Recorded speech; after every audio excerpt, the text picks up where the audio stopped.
Join your host, Maddie Roche, as she brings you into a community of fee-only financial advisors who are successfully building profitable businesses that serve the next generation of clients. Learn from innovative advisors whose unique stories will inspire you to dream big and take action on your goals.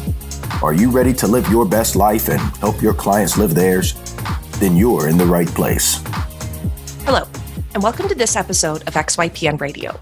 I'm Maddie Roche, your host. I'm excited to have student loan expert Heather Jarvis and college funding expert Joe Messenger on the show with me today.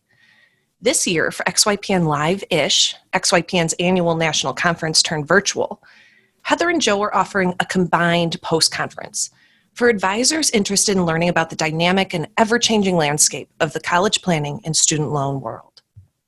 Advice in this area is nuanced and evolving quickly.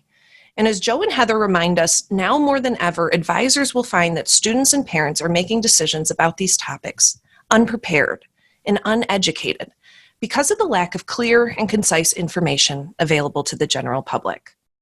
Joe and Heather challenge advisors to raise the bar of advice in this space by equipping themselves with the tools and resources that their clients deserve. Most importantly, Heather and Joe remind us that clients need advisors who can listen, who can sympathize, and shine light on the potential long-term impact of decisions around paying for college, something so many people want to achieve. If you want to be prepared to discuss college and student loan planning with your clients, then this show is for you.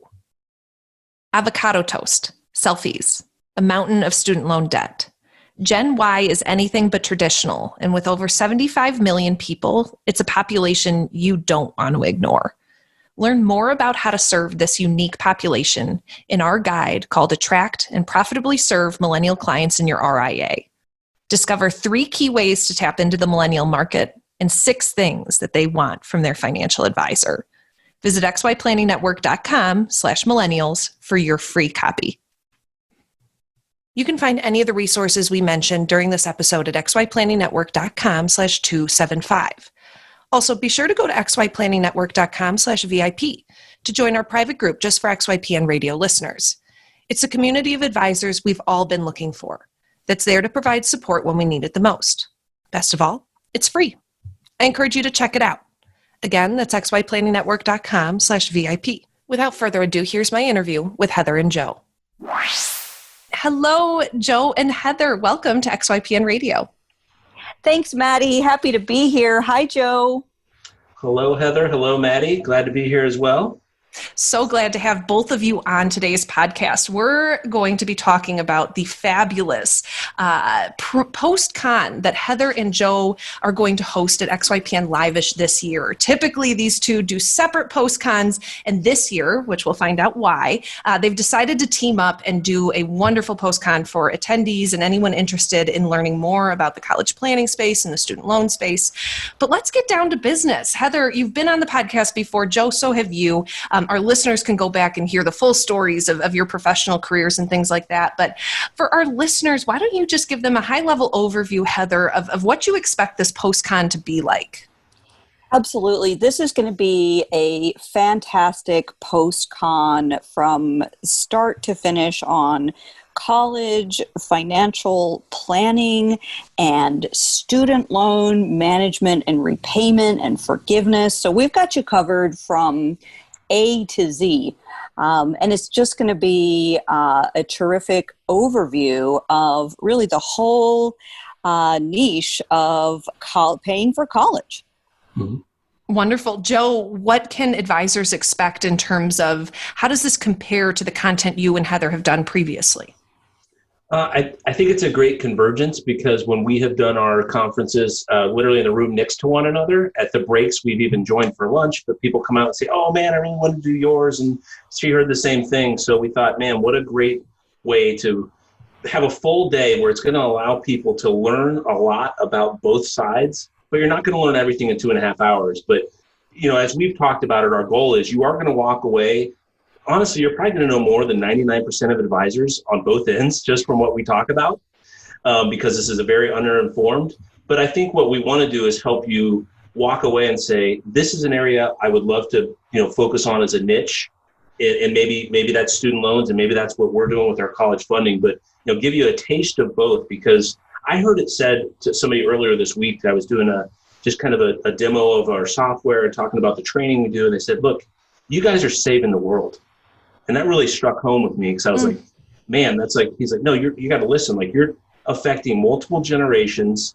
And if we don't get this right, the reality is our economy is going to be disrupted, because people coming out with, loan payments of $300, $400, $500, $600, $700 a month, it's stalling out their lives. So, I'm excited to do this pre-con and have people walk out of there going, hopefully with some, passion about our mission, because we're both mission driven to really end this student loan crisis one family at a time is what we're doing. Love that. Heather, I'd love for you to speak a little bit more kind of about the intersectionality of college planning and student loans. How do they connect? Because they really are two separate things. Yeah, absolutely. So my specialty is on the back end for people who do borrow some money or sometimes a lot of money to pay for college. So college access can be achieved in a number of different ways. And Joe is very knowledgeable at the information about sort of how to get the best set of circumstances available to the student and family for their college experience in terms of how those costs get paid. And, the best way for families is to, get free grant money and scholarship money and tuition discounts and stuff that they don't have to pull out of their own pocket. The kind of second best way is to have the cash you need to pay for college and use it to pay for that college. A lot of people have a combination of those approaches, but then very often as well, another feature that's needed is borrowing some money to pitch in, because it is very difficult for many students and families to pay cash as they go, or to find sources of, gift aid, as it's sometimes called, to pay for everything. And so, I work especially closely with people who achieve high amounts of education, like graduate and professional degrees. And only the very wealthy can get out of medical school without debt. And I'm talking about 1%er kind of wealthy. So student loans are unfortunately a kind of a feature of our system where it's a little bit of a necessary evil for many of us. And, I was saying to Joe just the other day, the only thing, that's worse than having, student loans and a college education is, not having a college education at all, which is what really makes it very difficult to get ahead. Fascinating. And I want to dive a lot more into that. But Joe, I'm wondering, in terms of, both of you have hosted kind of full day events, and Heather and Joe, for you both, you can produce so much content for advisors around the country. In terms of your expertise, what are you narrowing the focus down to for this post-con, knowing that you could probably host an entire conference just on one of your topics? Yeah, I think it's availing people of, the basics. It's kind of like if you know for what I do, it's financial aid 101, but you got to understand the gravitas of what we're talking about at a high level. We're talking about a student loan system that 15 years ago had $250 billion, and we now have over $1.6 trillion in 15 years. Okay, so that's what we're talking about. This gap, like Heather talked about, it's like how do we guide people through this process? And sometimes it's just simply giving them the right resources and tools. So a lot of what I plan to bring to the table is, hey, look, here is, the 5 things every family needs to know going through this process. And for each one of those, here's a resource or a tool that you can point them to. So, we're going to do high level stuff, but we're not going to be able to do as deep a dive, but be able to give advisors, here's resources that you're going to be able to send folks if they got questions on X, Y, this topic. What about merit scholarships? Okay, we'll send them here. What about need-based financial aid? Send them here. Those kind of things, treetop level, and ways to find out more, and good resources they can put in front of their clients. Yeah, and that's really the same from the student loan aspect. So what we won't be able to do what sometimes I've done in years past, where it really is a matter of like, first get this record, then get this information, then do this and that.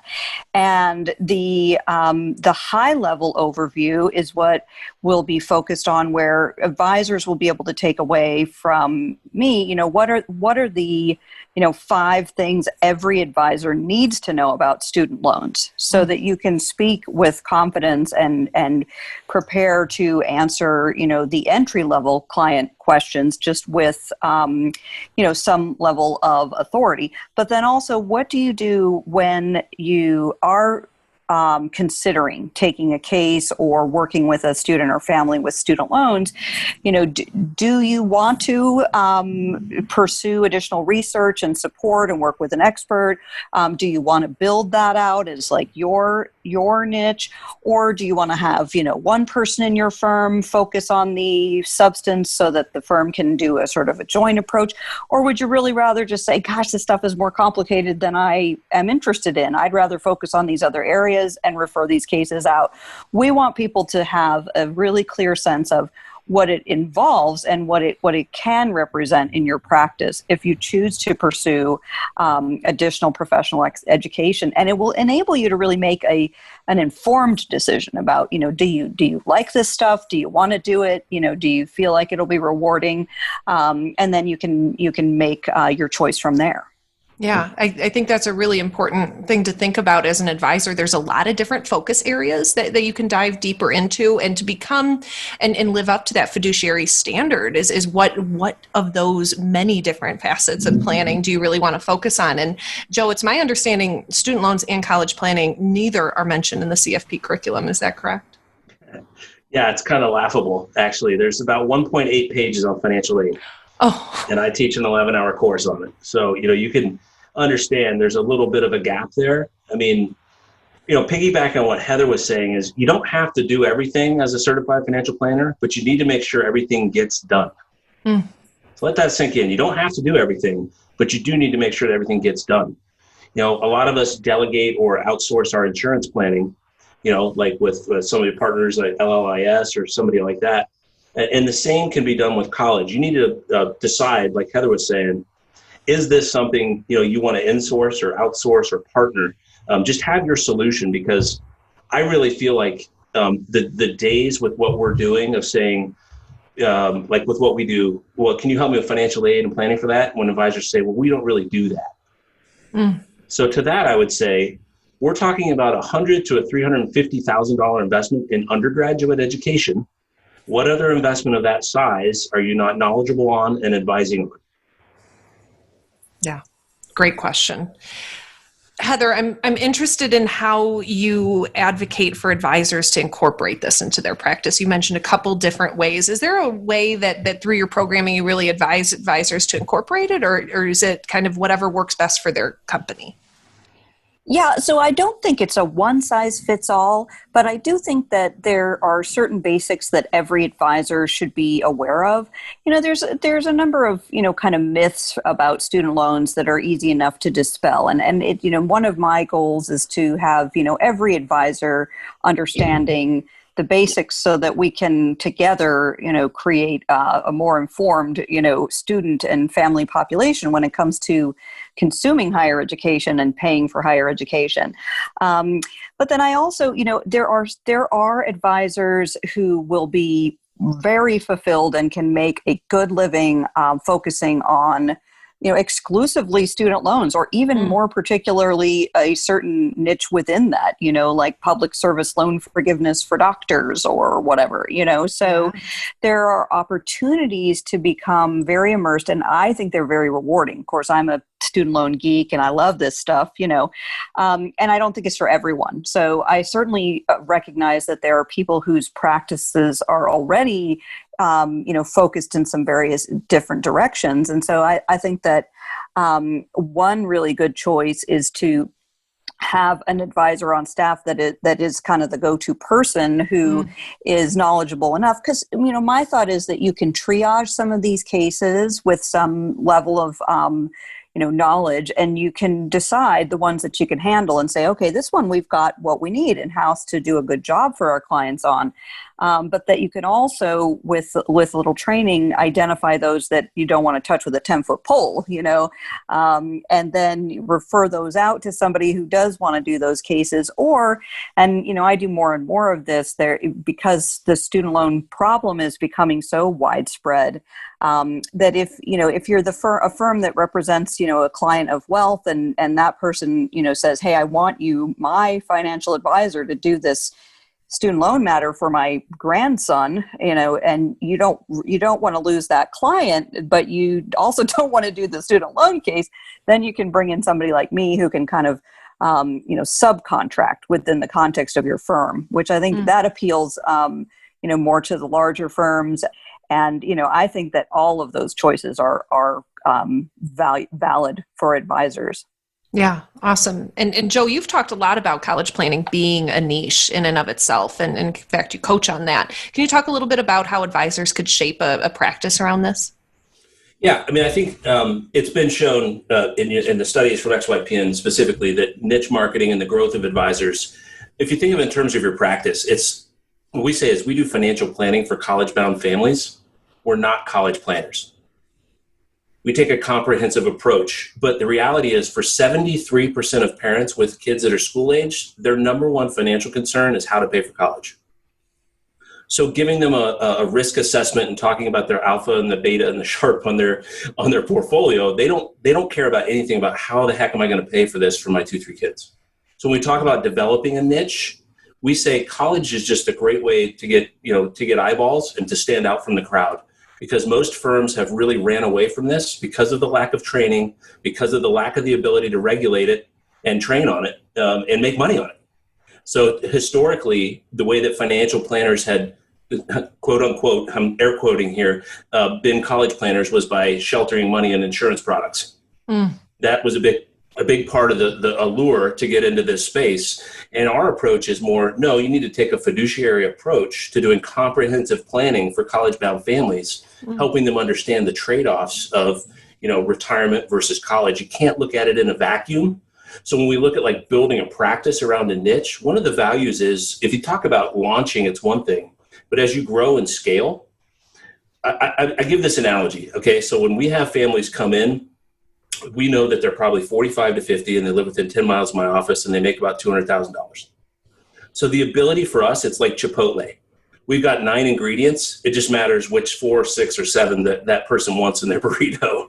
So we're able to like really be very focused. So, somebody comes in and says, hey, I'm an executive. I'm looking at retiring. I got a bunch of stock options. I'm like, that's not for me. I'm referring that down the street.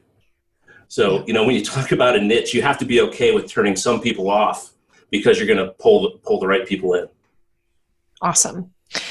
Heather, I'm interested in how the landscape has changed with student loans, even over the course of the past 6 years that we've been hosting a national conference. You've been talking on them, and I imagine that they just change so frequently. Would you mind giving the listeners a little bit of kind of Heather's expertise update in terms of where we are with student loans? Yeah, absolutely. I appreciate the question. So student loans have been complicated for a while. They got really complicated starting in around 2007, which was the introduction of income-driven repayment plans, as well as forgiveness provisions that were quite new. And so before 2007, a lot of the traditional debt management things that financial advisors understand, like the impact of interest on overall student loan costs, or the impact of the passage of time on the accrual of interest, those kinds of traditional debt management principles were really turned on their head. So we now have a whole set of considerations that are not like, how can you save this individual borrower from paying more than he or she should on a given loan, to, how can we potentially shift some of the cost of this borrowing back to the lender, the federal government? Or, can we, and if so, how? And so that has opened up a whole can of worms. And those provisions that started back then have been amended and tweaked by Congress and by several different administrations, so that we now have an extremely convoluted system that is and it provides many opportunities really for financial advisors to give people solid, holistic plans. It used to be if you had somebody come in and they owed a whole bunch of money on their student loans, the only thing you could do as an advisor is say, listen, we got to focus on getting this debt gone because you're never going to be able to save for retirement or your own children's education or do anything else until you get rid of this debt. Well, now, we've turned that around and said, okay, well, we better save some more for retirement so we can get your adjusted gross income down so you can pay less on your student loans and get more forgiven. And, that's the reality of where we are. So we also, Maddie, as you well know, change is not only has been happening, it will be happening with these student loans. So we right now, just in the course of 2020, 2020, we have had, two important executive orders and two important legislative enactments that have to do with interest and payments on student loans during the pandemic. Those will be expiring towards the end of this calendar year. And the future holds, a lot of policy change possibilities. Wow.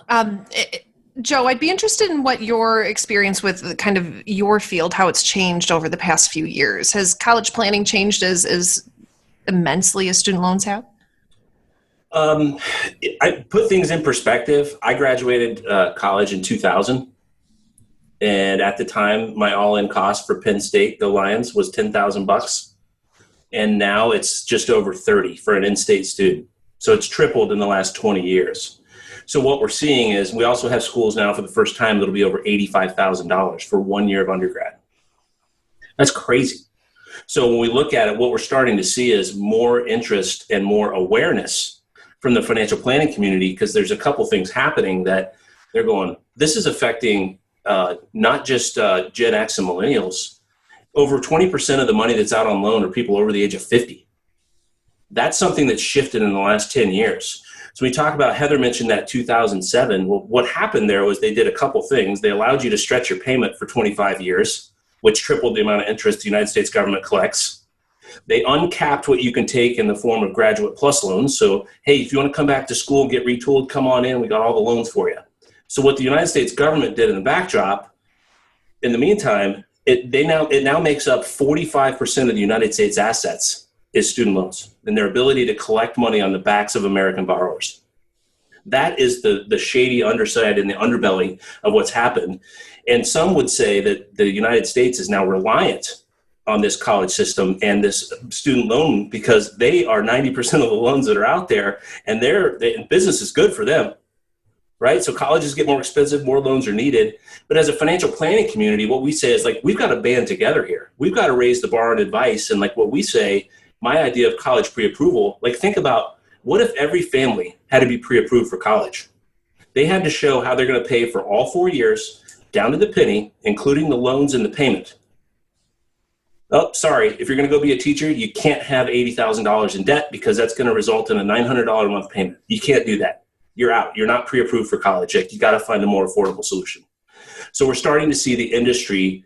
I think that where we're going in the next 3 to 5 years, we're going to have schools over $100,000 for 1 year, right? So I think what we do with college funding, it's going to be table stakes before too long, because you can't work with families and they're telling you their number one problem is how do we pay for college? And you're telling them, well, there's lots of ways to pay for college and only one way to pay for retirement. That's just not helpful. Mm. So eye-opening to hear this conversation and daunting, in fact, and I'm sure you both feel that. Heather, when it comes to an advisor giving advice on this, I feel like there needs to be a lot of soft skills related to communicating some of the intricacies around this. How can you help, or how do you coach advisors to help their clients, at least in today's current environment, talking about the potential changes, the inconsistencies, things like that? Yeah, I think it's important to start with excellent listening. And I think that carries over from many different subject areas, but particularly when it comes to people facing debt, there's a lot of emotion, there's a lot of shame, a lot of confusion and fear, especially in current times, because I think that some of us were better able to, kind of deny the, fear that comes along with debt until recent events remind everybody, that things are uncertain and that employment is maybe less secure than one would have thought, or even health and that kind of thing. And so you're absolutely right. When it comes to these kinds of conversations, it is not just a client's rational actor that you are communicating with. You definitely need to be able to hear their pain. And my sort of starting position on that is, leave the scolding behind. I work with a number of universities, and I understand that financial aid professionals and others are interested in warning people about borrowing more than they can afford, and there is value in that. But the truth is, as Joe has mentioned, we have a system right now that is moving very firmly in the direction of, hey, borrow all that you need to pay for college, not helping you reflect on whether you in fact can afford to do that. And it is very easy to borrow more than you can afford, and many people do it. And so, I like to tell my own story of, college borrowing as a first generation college educated family member. And I like to, really teach advisors that how much you can learn by listening to your client's perspective and concerns. And that's one of the reasons, honestly, why this work is so rewarding, because people feel so much better after you demystify stuff for them. I tell people these words and they are true. I say, you know what? It's all going to be okay. You will always be able to afford your student loan payment. And I can say that, and it's true. And people need to hear it. And boy, do they appreciate, knowing that. Totally. And I feel like there's not a lot of advisors out there that can work with many clients and not have these topics come up. I mean, as you've explained, they're so pervasive in so many regards. Joe, how do you coach on that same line? Breaking bad news, communicating tough futures, as an advisor, possibly needing to talk to clients about what they want to happen may not happen. Yeah, there's so much wrapped up in there, but I'd say the first thing that I would lead with is advisors need to get more comfortable having uncomfortable conversations. Because the most dangerous words we hear in college planning are, if you get in, we'll figure it out. That's what most parents say. So what that means for some people is the student gets buried in debt or they rob their retirement. And all the time it's like, can we be the guide in this process? Let parents be heroes for their kids, help them make a smart choice. The 22-year-old you is going to thank your parents that we helped you make this decision. So one of the things I talk about I talk about just what does it mean to be in a niche in general? And if you're a listener, you may not be in the college niche, but any niche you look at, you got to be the real deal. You've got to have the technical part, right? And it's got to be marketable and profitable. That's another thing we'll talk about in this session. And the last piece is the behavioral and emotional side. So having some tools in your war chest to have that guided conversation. So when people come in to talk about college funding, they come in, it's amazing. They come in, they dump all these papers on our desk and they're just like, we got this and this and this and this, because they're scared. And I'm like, whoa, let's time out here. I'd like to just get a perspective of you. Can you tell me about your college experience? Where did you go? Was it private? How was it paid for? Because we've got to get mom and dad on the same page way long before we can have the student involved in that conversation. Because parents ask all the time, well, do we bring our student to this college funding meeting? I'm like, absolutely not. Not the first one. We'll bring them in, but you guys have to get aligned. We need to understand what's your funding philosophy, because if mom has gone to, a private school and it was all paid for by her parents, and dad went over 7 years and scratched and clawed and worked part-time, did some community college and went to a state school, their ideas on how to pay for college and what that means are very different. And it shocks me when they have a 16-year-old and they've never had this conversation. Totally. Heather, you've mentioned, of course, we are in the midst of a pandemic. There's been lots of changes to the landscape of student loans. But can you talk about you mentioned something as we were preparing for this podcast about the number of people looking to go back to school is actually on the up. Could you talk a little bit about that? Yeah, we always see that in a recession. Anytime there's an economic downturn, people rush to the universities, and people who have graduated from undergraduate school rush to graduate school because they're not finding the job opportunities that they want. And school is a way of delaying your participation in the workforce or taking yourself out of the workforce. So many people are like, hey, I could either work or go to school. And, when there's no good jobs, those folks go to school. So we will not see any, lack of borrowers. The other thing I think is going to be really sad as a result of this downturn is that some of the more affordable higher education options, like state-supported universities, will have far reduced tax revenues and reduced state investment in higher education for that reason. So there will be less need-based aid available, there will be fewer scholarships and grant opportunities, and so there will be more borrowing among those who are least able to pay. Wow. So the up of the number of people going reduces the amount they're willing to give out for other folks to come in. That's fascinating. Yeah. Yeah, I can weigh in on a little bit on that with some concrete examples. Yeah. It's a supply and demand thing, right? So if you've got more people interested in education, if at the peak we had 30 million people unemployed and now we've got half of that, but still, that's a lot of people out of work right now.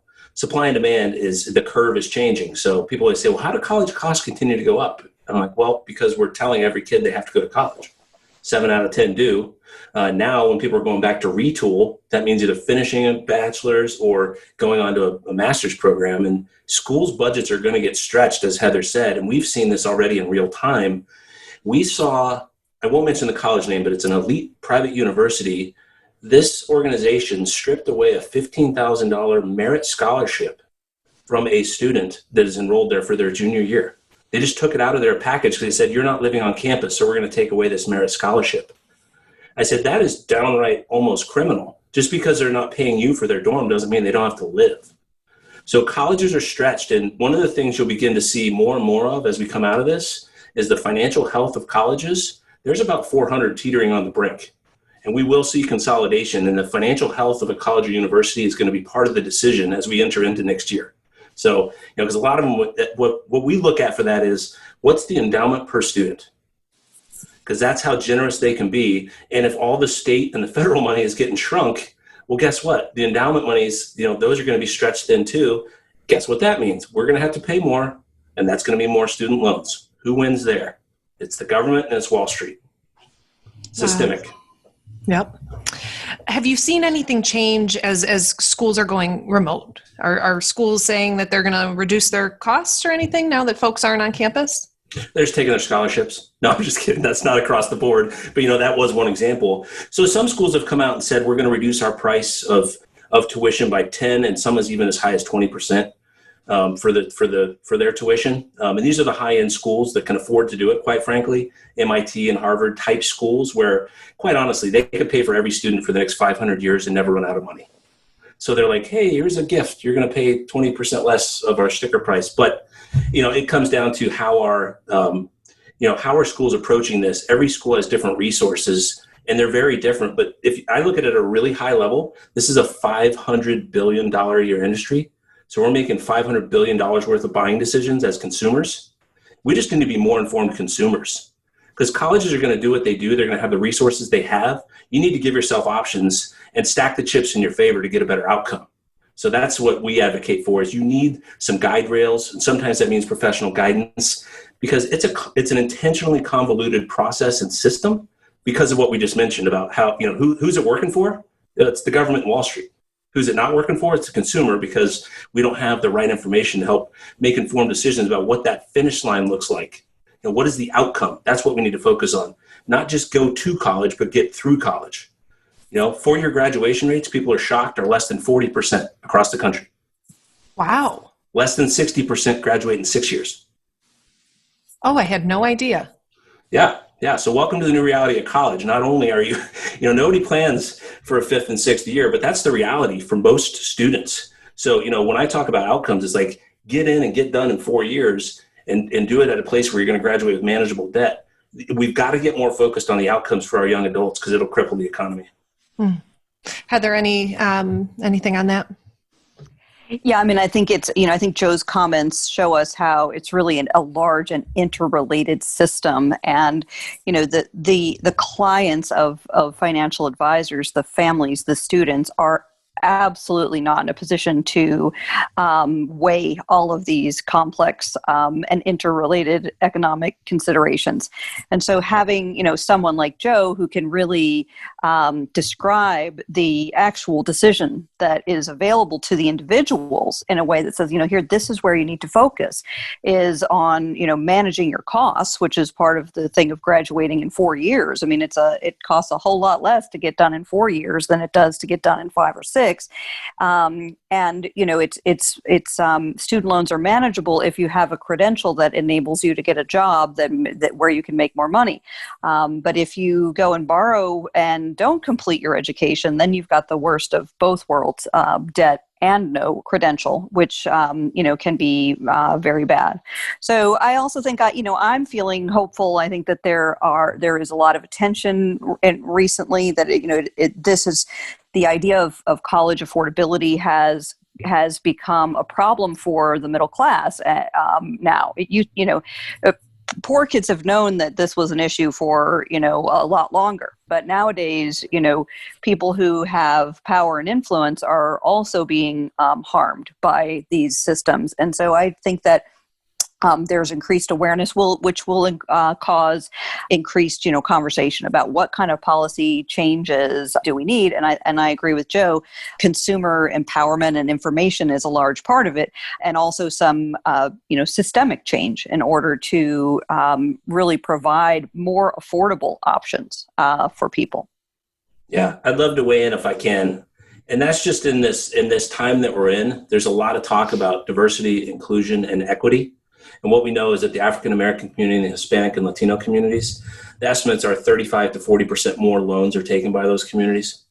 So, this idea of, and I'll get on a little soapbox here, at College Aid Pro, one of our goals for 2021 is to form a foundation so that it's, if you're an advisor that's looking for a way to do some pro bono work, man, you can make an impact with your inner city, lower income schools, because these people, they roll out schools with what we do based on the sticker price. When the reality is some of those high-priced schools, like our Ivy Leagues, if you have financial need, if you can get in, they'll pay for 100% of the rest.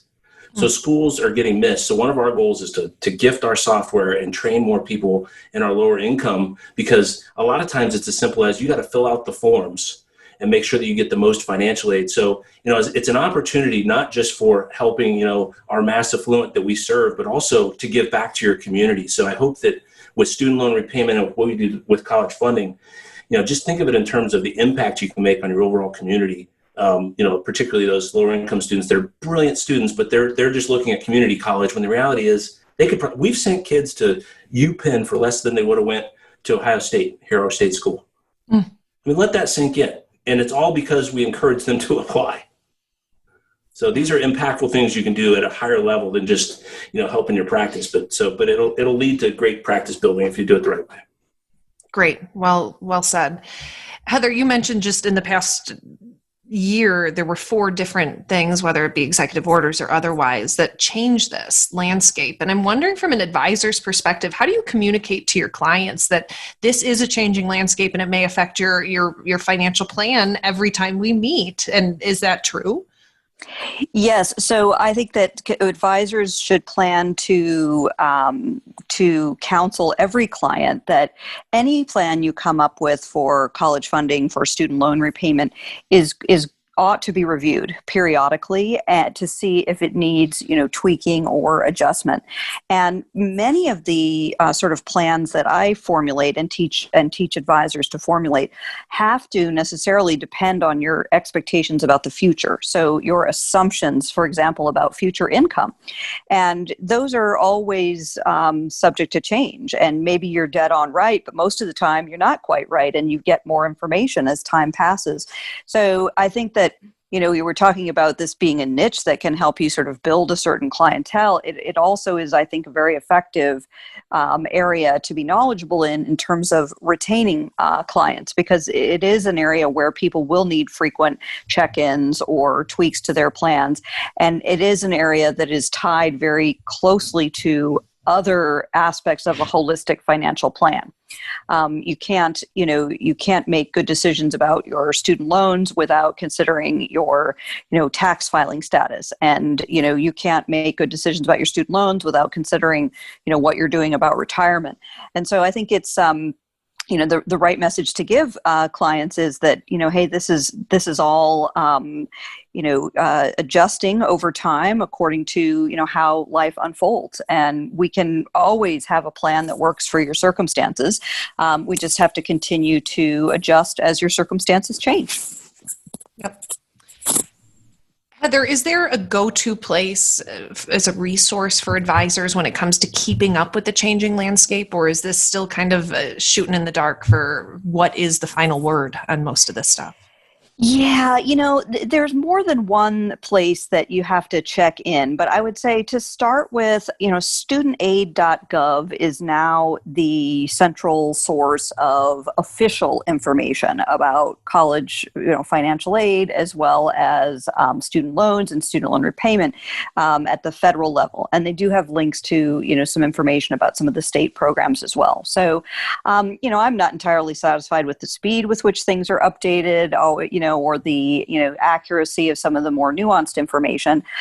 I tend to look a lot at a site called Information for Aid Professionals, ifap.gov. But if you're not already pretty knowledgeable about this area, you may not really know what you're seeing there. So that is geared towards the minds of people who are already professionals in the sector, and student aid is geared towards consumers. So I think most financial advisors are somewhere in between. They need some things that are less than basic, but they need more detail, and that's where it comes to being connected with people like me that work with advisors a lot. Yeah, wonderful. Joe, how about for you and college planning? I don't know that there's an end-all be-all. I mean, we're certainly trying to be that beacon at College Aid Pro. Mm-hmm.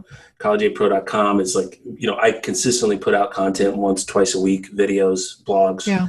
And we're trying to really just change the narrative around college, because a lot of the information out there, I tell people, like, the averages are scary. Like, the schools aren't lying to you, but like when you go shopping for college, you're a snowflake. You're unique. What if your parents are divorced? How does that impact school to school formula? There's 3 different formulas. Like, how do you know these things? There's 3 different formulas schools use. And how would you know this without, consulting maybe or finding it out? Because, if you go and do a tour on the campus of Harvard, they cost $82,000 this year, but they're going to tell you the average out of pocket is only $12,000. I say, okay, great. But come to find out, if you're a high income family, they don't have merit scholarships. They don't have them. So you can be as bright as you want, but you're not going to get any financial aid unless you're qualified based on need. So that $12,000, yes, that's true. That's accurate. But that's very misleading if you're a high income family, because you're thinking, oh, we're going to get a lot of scholarships. Well, nope, they don't have them. Nor does Penn, nor does Georgetown, nor does MIT, nor does a lot of our top 50 schools.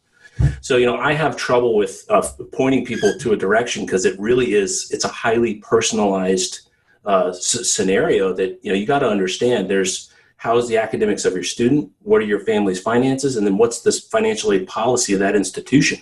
So there's pieces for each of those, but what we're trying to do is weave those together and thread that needle and give people real advice on like what this means to you and your family. It's a dynamic process. It needs to be personalized, because quite frankly, you can go to a school and put in some information about the net price you may receive, but I've never seen a net price calculator that factors in divorce. So, I mean, there's things out there that, if you go to the collegescorecard.ed.gov, that's our college shopping put out by the government. If you want to talk about misleading, if you go to that site, it shows a graduation rate. And unless you hover, you won't find out that it's an 8-year graduation rate that they're advertising. Oh, and I bet they got lots of great information, but how misleading is that? So, there's things like that we just kind of see as like it's a challenge for the consumer. How do you cut through the noise and actually make it about you? Because the averages are dangerous. Well, and Joe, when you talk about it that way, it also reminds me of one of the reasons why this is a very viable niche for advisors, because there's tons of information you can put out and tons of ways you can communicate with your prospective client base, because there is so much nuance, there is so much change. So if you want to do any kind of content marketing, this this area is substantial in what you'll find. Yeah. I mean, because it's like we talk to folks and they're like, "What? Who's the advocate for the family in this process? Is it the financial aid office at the college?" Well, I don't think so. That's like going to the IRS for help with your taxes. Like they're going to tell you how to do it and do it appropriately, but they're not going to help you get more or how to navigate or understand you've got other options or tell you that you're going to pay too much to go here and you shouldn't come here. They're not going to tell you that. You need an advocate. And with your student loans, where do you go for student loan information? You go to your student loan servicing company. Well, they're your debt collector, right? And they're trying to collect that debt. And they're going to tell you, pay us now, pay us more, pay us often, pay us a lot. And that's all they're going to tell you. Yeah, and there was, I think, from your end of the spectrum, I don't remember which student loan servicer it was, but they were giving bonuses based on the shortest call time, getting people off the phone. Student borrowers calling in, trying to get help, trying to navigate this process, and they were bonusing them based on the shortest amount of call time. That's crazy. Yeah, their incentives are absolutely misaligned with the incentives of the consumers and families. I mean, their customer is the lender, the government, and they're supposed to deliver this servicing on the cheap. And you get what you pay for. So, well, if there's a case about the kind of impact a financial advisor can have on a family, I think both of you have just kind of proven it. There's so much advocacy to be done on behalf of our clients and advisors' clients. And thank you for bringing up the word advocacy, because I'm wondering, there's no way to hear this without saying to yourself, I want to help make a difference. Is there a way to get involved with advocacy for consumer protection, anything like that, Heather? Oh, absolutely. There's a million things. And, as Joe was saying, I mean, you really can do it within the context of your own practice. You can advocate for individual clients by, demanding that the system treats them fairly, demanding that the rules be applied as they are written. I mean, I spend all day, every day saying, listen, I'm sorry, I know you're trying to screw this person, but guess what? You can't. And that goes a long way. So I think, start by informing yourself. I also like to, support various, really effective nonprofits like the National Consumer Law Center is absolutely excellent when it comes to all kinds of financial instruments that are difficult for consumers, student loans and other kinds of financial instruments. And I am a big fan also of being informed by just how critical federal law is in this regard. So it really matters who represents you in Congress and what kinds of positions he or she takes. So if this is an issue that you're interested in, I encourage people to, read up, learn more, do some research, and then you can really make a difference, both one person at a time, and then also at a larger kind of policy level. Yeah, that's promising to hear. Thanks. Joe, how about on your side? I think it's just turn up your awareness of what's going on with college and funding, and understand that it's clear that parents are concerned about this. Like, they hear these horror stories. We need to talk about solutions, right? So things like just being a little bit more informed. Like Inside Higher Ed is a blog and a website that I follow, Inside Higher Ed, and they send out almost daily updates with everything that's going on. It's financial aid administrators, and I don't always love everything I hear, but it gives you some insight into what's going on in Washington, what's going on with schools, what's going on with endowment management. All the way down to how does the Big Ten not having a football season impact the school's financials? I mean, those types of things where you can get some blurbs. And to Heather's point, like from an advocacy standpoint, we always say, like, if we can raise the bar in college funding advice and what we're doing out there and do a better job and stop turning people away, that's how collectively we can rise the ships. We have to have more advocates in every community out there. Like I said, just you got to go to bat for clients. Like the case I gave about them stripping away merit scholarship from a student, not okay. Like, call that school with your client, get involved in this process, and to Heather's point too, college affordability and transparency has been going on for a long time. I sat on the Ohio's board for personal financial education. I helped draft some of our bills. But what happens with some of these bills is part of that bill was we need personal finance education in high schools because we don't have it. So that bill was great. I was excited. I worked on this team for 2 years. Then it gets to in the hands of the schools themselves and the administrators. Well, they're making it optional and they're letting somebody that teaches English teach a personal finance course. I'm like, did you check their credit? Do you know if they have any ability or way to teach this? So I reach out, get involved, the personal financial education and being knowledgeable about this, like the policymakers, it does make a difference. So so you got to continue to advocate. Great. I've known both of you for several years and your passion is palpable. And I'm wondering, Heather, what's your why? How did you find yourself here and why do you continue to do this incredible work?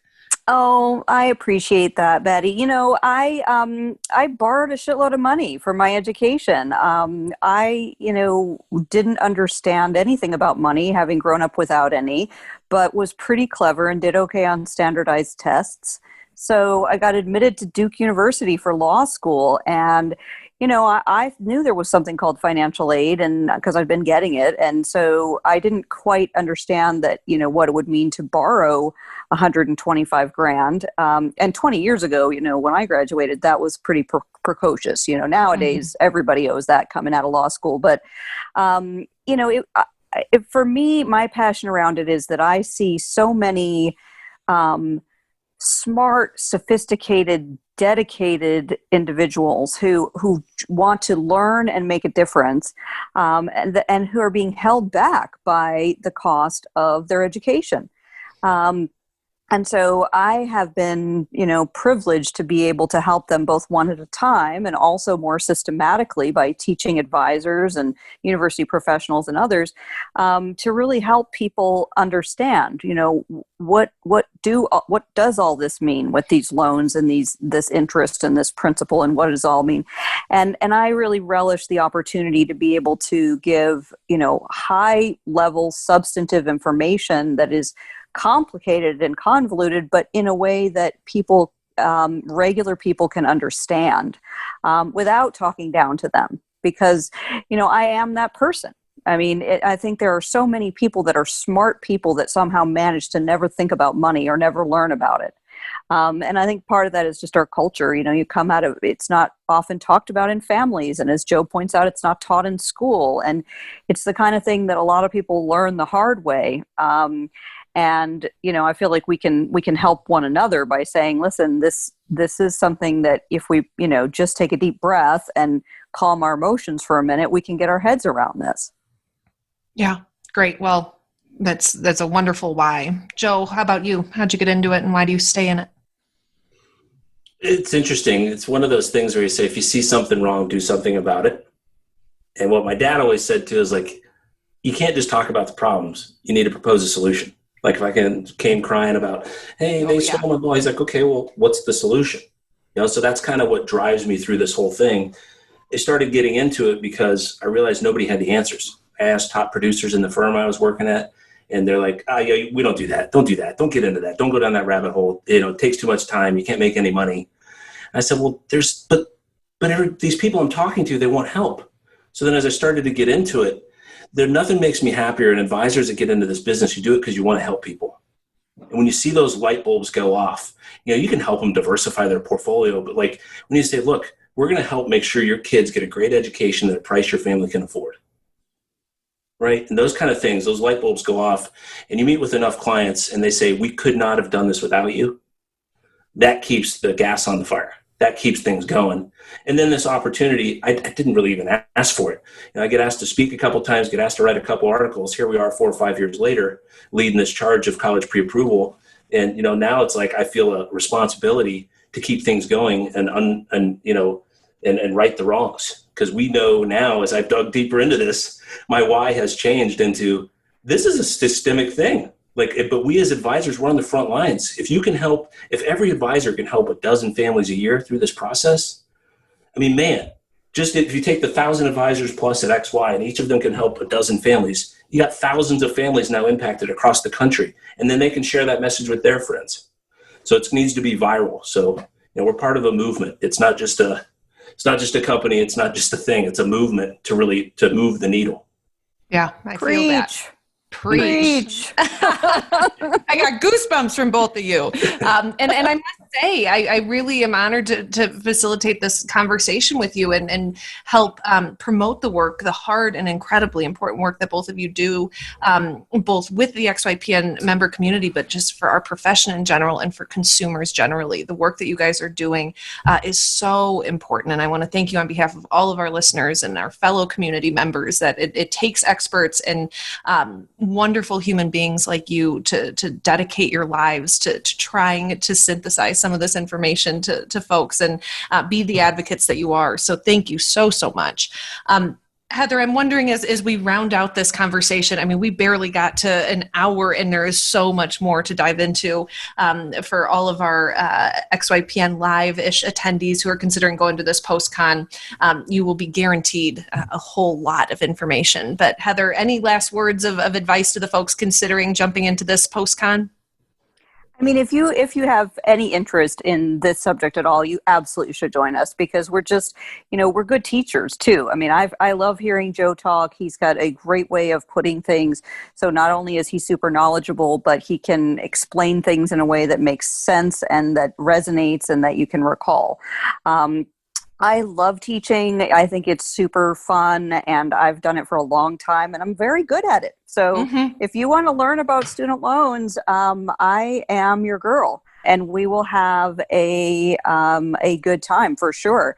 In person, it's a little more fun because we do get, a little jiggy, but I actually feel like, we're going to take this whole Zoom thing, to the next level because I think we're all getting pretty good at it, and I'm going to have to see what I have to bust out, to really shake things up. So I say the more the merrier. Come on, don't hesitate. It'll be well worth it, and it's so damn cheap too. My God, I mean, really.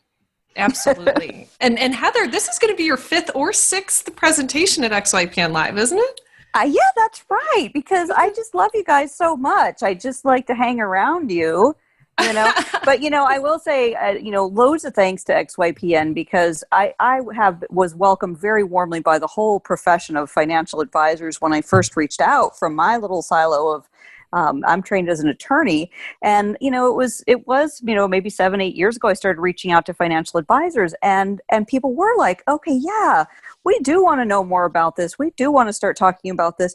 But no group more than XYPN because you guys are, modern in your thinking. And, I know that's part of your mission is to provide something that hasn't necessarily been offered before to the profession. And I think you're really doing it. And I think our relationship is sort of part of that. It's just that, we're thinking about, today's financial advisors and tomorrow's financial advisors. We're not talking about, the old way of doing things anymore.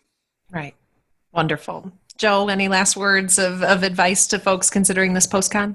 Well, I will echo the sentiments of my good friend Heather Jarvis in that, the work that XY does in bringing together communities and showing people paths of ways you can help people in maybe an unconventional way in our industry. But we've been looking to do something together since we met 5-6 years ago. So this opportunity, is to be on the XY platform to do this we're really excited about it. And I can tell you, if you've got $200 and you want some CE credits, I will pull the money out of my pocket if you don't feel like you get the value out of it and give it back to you.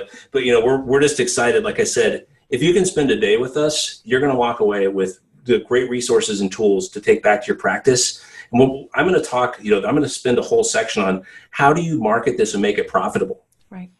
So you're going to not just talk through the technical, but we're going to talk through how do you make this marketable and profitable in your practice? What are advisors doing in the space? So, it's you should walk away going, is this something we want to implement? How do we want to implement? And the reality is you're solving Gen X's number one financial concern if you get this college stuff right with us, and Gen Y is right behind them. But the reality is the student loan thing with Heather's side, like I said, it's not just people in their 20s. They're in their 30s, 40s, and 50s, even 60s. So, there's just a huge opportunity, we think, to access great clients through this piece. So excited to do it with Heather. Absolutely. We're excited to host you. Listeners, remember, although I encourage you to come to XYPN Live-ish, you don't have to be a ticket holder to be able to go to these post-cons. Be sure to travel over to live.xyplanningnetwork.com to learn more about this upcoming conference. Joe and Heather, I look forward to a long relationship with both of you and to see the kind of impact that you're going to have on our world. Thank you so much for this podcast. Thank you, Maggie. Thank you. Avocado toast, selfies, a mountain of student loan debt. Gen Y is anything but traditional, and with over 75 million people, it's a population you don't want to ignore. Learn more about how to serve this unique population in our guide called Attract and Profitably Serve Millennial Clients in Your RIA.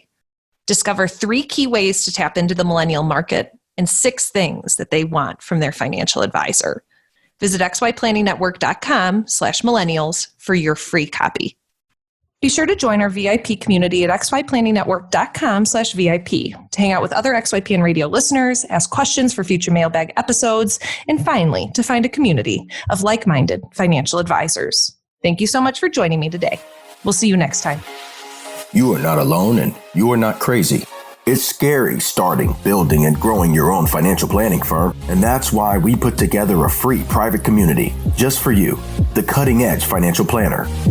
Go to xyplanningnetwork.com/VIP or text XYPN Radio to 33344 and join a network of thousands ready to change the lives of Gen X and Gen Y clients.